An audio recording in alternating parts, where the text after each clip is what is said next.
गरीबी और पिछड़ेपन को दूर करने के लिए बिहार से अलग झारखंड राज्य का निर्माण हुआ, लेकिन सवाल ये है कि जिस उद्देश्य से झारखंड राज्य का निर्माण हुआ, क्या वो उद्देश्य अब तक पूरा हो पाया है?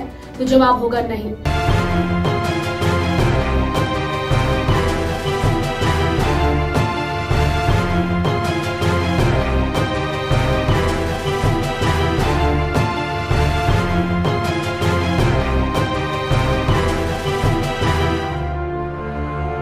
नमस्कार, आप जुड़ चुके हैं लगातार के साथ। मैं हूं आपके साथ रेखा मिश्रा।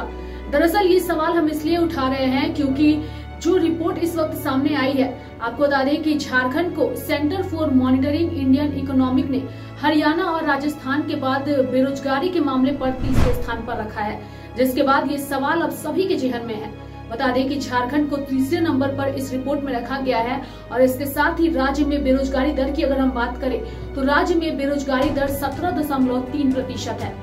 जो झारखंड प्राकृतिक संसाधनों से भरपूर है, जिस झारखंड में 5 लाख रोजगार हर साल देने के वादे को सुनकर हेमंत सोरेन को राज्य के लोग मुख्यमंत्री बनाते हैं, वो राज्य अभी भी बेरोजगारी के मामले में सबसे आगे है। मुख्यमंत्री के वादों को सुनकर राज्य के लोग हेमंत सोरेन को राज्य का मुखिया बनाते हैं, लेकिन उसी झारखंड का एम्प्लॉयमेंट एक्सचेंज क्यों सुनसान पड़ा हुआ है?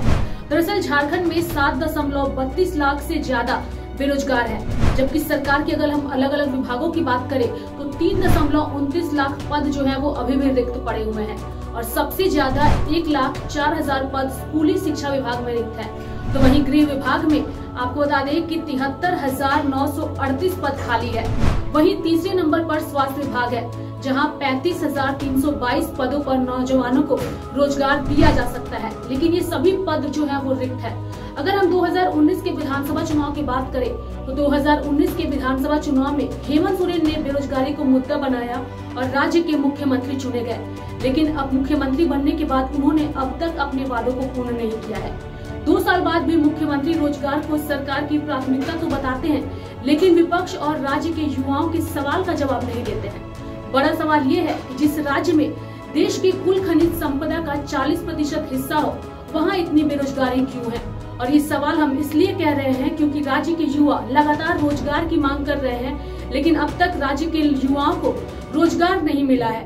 सरकारी पद रिक्त हैं, इसके साथ ही कई ऐसे पद हैं जो रिक्त हैं, लेकिन उसके बाद भी सरकार मौन धारण किए हुए है। ऐसे में अब राज्य के युवा लगातार अपनी आवाज को भी बुलंद कर रहे हैं और जो रिपोर्ट सामने आई है, उस रिपोर्ट के सामने आने के बाद भी अब सवाल उठने लगे हैं। देखने वाली बात होगी कि आने वाले समय में इस रिपोर्ट के सामने आने के बाद विपक्ष का जो है वो किस तरीके से राज्य के युवाओं को समर्थन मिलता है और राज्य सरकार किस तरीके से इस रिपोर्ट पर बचती है, ये देखने वाली बात होगी। आप देखते रहिए लाइव लगातार। न्यूज अपडेट के लिए आप हमारे चैनल को सब्सक्राइब करें। आप हमें फेसबुक और इंस्टाग्राम पर भी फॉलो कर सकते हैं। बने रहे लगातार.in के साथ।